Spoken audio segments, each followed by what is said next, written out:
Mas esse senhor, que é o bastião da defesa da liberdade, pune a esposa de Alexandre de Moraes como se eventuais delitos praticados por o marido atingem a esposa. Ora, isto é de uma hediondez, é inaceitável e me admira que brasileiros aplaudam esse tipo de comportamento. Paula, a medida é contra a esposa de Moraes. É uma medida justa ou excessiva? Em primeiro lugar, é preciso lembrar que em diversas ocasiões, por meio de decisões monocráticas controversas, o senhor Alexandre de Moraes impôs medidas cautelares muito rigorosas contra as esposas e, por vezes, contra as filhas de investigados nos processos em que é relator. Não vi tamanha indignação do senhor José Eduardo Cardoso nesse caso. São medidas como bloqueio de contas bancárias, impossibilidade de visitas, suspensão de redes sociais e por aí vai.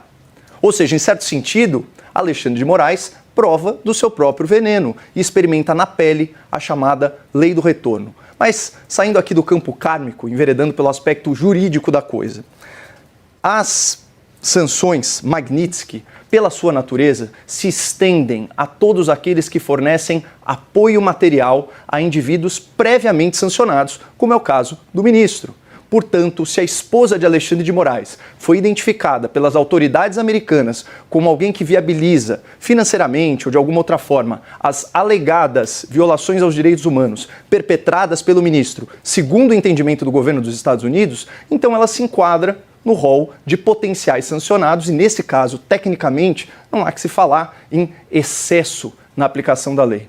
Eu gostaria de comentar aqui alguns trechos pensados da nota do ilustre ministro em reação a essa sanção contra a sua esposa.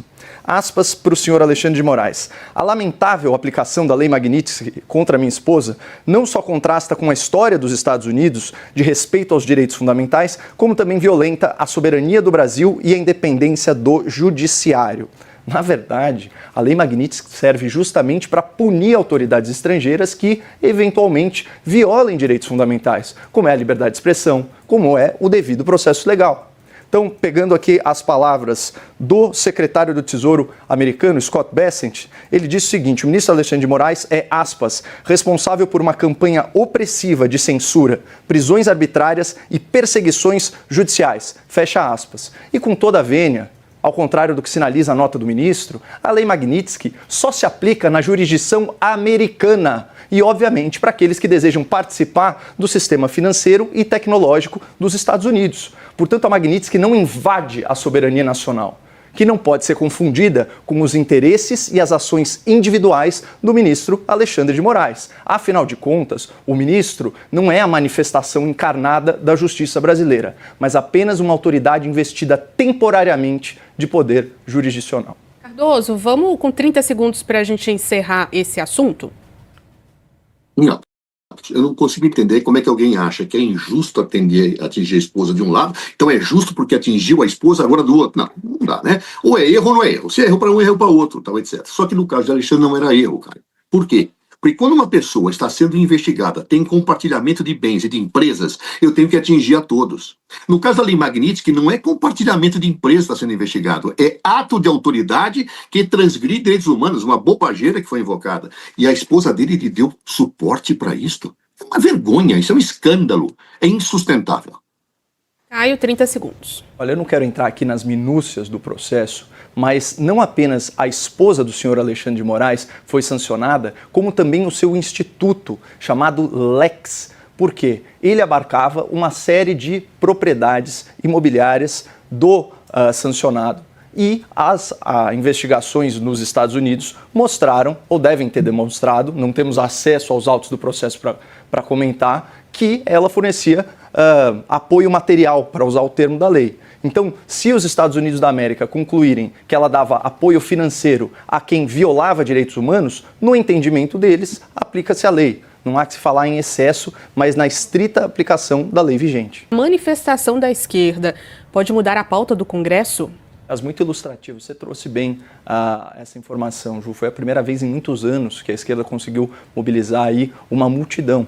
E foi ilustrativa essa imagem, assim, de um quarteirão rasgado de vermelho com um pontinho verde e amarelo, que é a bandeira do Brasil. mas não dá. A bandeira da esquerda ainda continua sendo a bandeira vermelha, que romantiza a violência política, bandeira que estava lá junto nas flâmulas da antiga União Soviética, da China, da Coreia do Norte e por aí vai. Não adianta, pode fazer o apelo que for para eles vestirem verde e amarelo. A paixão dessas pessoas não é pela pátria, é pelo Estado. Bom, também achei muito conveniente que, empolgados aí com essa adesão à manifestação, o PT tenha revisto aí algumas prioridades. Manchete da CNN, ao contrário da narrativa que estão querendo emplacar. PT muda a rota e agora pede rejeição à PEC da blindagem. Então, acho isso bastante positivo. Finalmente, eu não acho que esse governo pode ir para a ofensiva como tentou fazer no caso do Donald Trump. Por quê? O governo está enfraquecido por conta da economia. As pessoas estão menos preocupadas com as narrativas do Lula sobre soberania nacional e muito mais preocupadas com o estado da economia. O último Datafolha mostra que 55% das pessoas viram a economia piorar nos últimos meses, contra apenas 22% que viram a economia melhorar. Da mesma forma, o Datafolha aponta que 6 em cada 10 pessoas estão consumindo menos alimentos, que 8 em cada 10 pessoas mudaram seus hábitos de consumo. Quando a gente vai para o endividamento das pessoas, o SPC, o Serviço de Proteção ao Crédito, mostra que 73 milhões de brasileiros, 4 em cada 10 adultos, têm um nome sujo na praça. E isso se reflete também nas empresas. É o recorde histórico, mais de 7 milhões de empresas no Serasa, com uma dívida somada que excede 170 bilhões de reais. Ou seja, o Brasil está no vermelho no âmbito das famílias, das empresas e do Estado. O Estado endividado, emitindo títulos da dívida, faz a moeda perder valor, o que causa inflação, o que obriga o Banco Central a manter os juros na estratosfera. E aí, quando a pessoa vai buscar crédito, o que ela tem? Ela tem uma média aí de mais de 50% para o crédito de pessoa física ao ano. E se ela deixar de pagar, por exemplo, cartão de crédito, ela vai entrar num juros rotativo de 440%. Ou seja, nesse estado das coisas, não há política e narrativa que consiga emplacar ou reverter a impopularidade do governo. Cardoso, as manifestações da esquerda podem mudar a pauta do Congresso?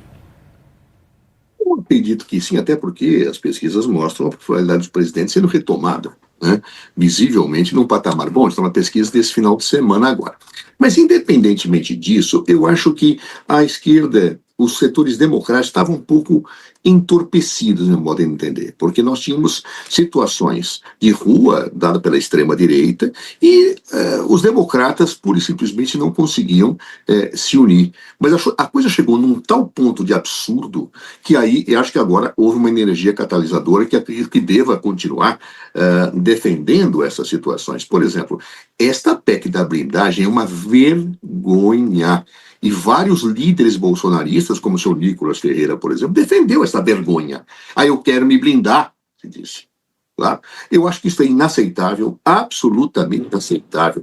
Os deputados de todos os partidos que votaram nesta PEC, quando os partidos tinham dado outra orientação, têm que ser chamados pelos seus partidos para entender o que fizeram, porque ele é de uma imoralidade total. Inclusive, acho que já está sepultada, graças a Deus, o Senado Federal não irá aprovar esta coisa hedionda. Como também a própria anistia, pelo jeito, já está sepultada pela fala até do relator, que mostra que tentaram-se buscar uma outra situação de projeto. Ou seja, a esquerda vem às ruas, é legítimo que a direita venha, que a esquerda venha. Eu não acho correto demonizar cores. A cor tradicional da esquerda sempre foi o vermelho, não há nenhum feio nisso. A de outros setores é verde, é amarelo. O que é feio, Caio, é colocar no Dia da Pátria uma bandeira dos Estados Unidos na Paulista. Aí é feio. Aí é feio. No Dia da Pátria, atenção, Dia da nossa pátria do Brasil, você colocar a bandeira dos Estados Unidos aberta, no momento em que os Estados Unidos quer aplicar sanção a mim, a você, fazer com que o brasileiro e a brasileira percam o emprego. É isto. Quer dizer, nós vamos saudar o tio Sam que nos amesquinha, que impõe sanções às nossas autoridades para que nós não tenhamos as nossas instituições livres. É isso que nós vamos aplaudir? Isto é ser patriota? Ou será patriota defender a soberania nacional, mesmo utilizando a cor da minha simpatia partidária? O que é ser patriota? É no Dia da Pátria levantar a bandeira dos Estados Unidos da América, como se nós fôssemos seres rastejantes que falem, imponha sanções a nós, Donald Trump, imponha sanções aos brasileiros, porque nós somos uma porcaria de país, uma república as bananas? Ou é quem vai às ruas com altivez e diz não? Quem manda no Brasil é o brasileiro. Quem manda no Brasil é a brasileira. Quem manda no Brasil são as nossas instituições. Parem de nos intimidar. Os nossos problemas resolvemos nós aqui dentro. Queiram parar com essa história que nós temos que perder emprego, taxar os nossos produtos. Não.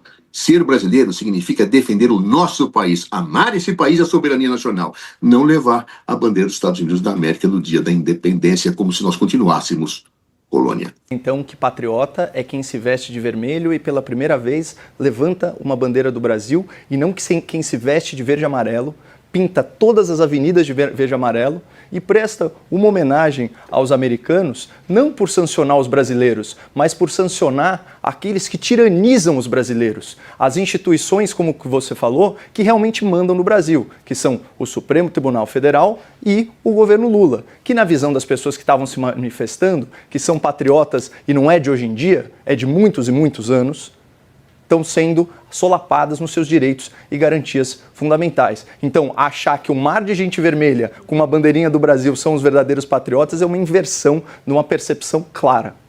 Cardoso, para fechar, 30 segundos. Soberania não é uma questão de cor, é uma questão de se olhar o que acontece. Estão punindo o Brasil, estão tentando impor sanções que acabam com os nossos empregos e eu vou homenagear o país que faz isso no dia da independência do Brasil. Isso é correto? Eu vou homenagear os Estados Unidos, sabe por quê? Porque estão querendo punir os brasileiros, aplicando sanções às nossas tarifas, fazendo com que nós percamos o emprego. Isto é ser patriota? Então eu perdi o... Eu prefiro defender o meu país usando a camisa da minha cor, meu time de futebol, o meu vermelho da minha cor política, o meu azul da minha cor política, mas nunca trair o meu país.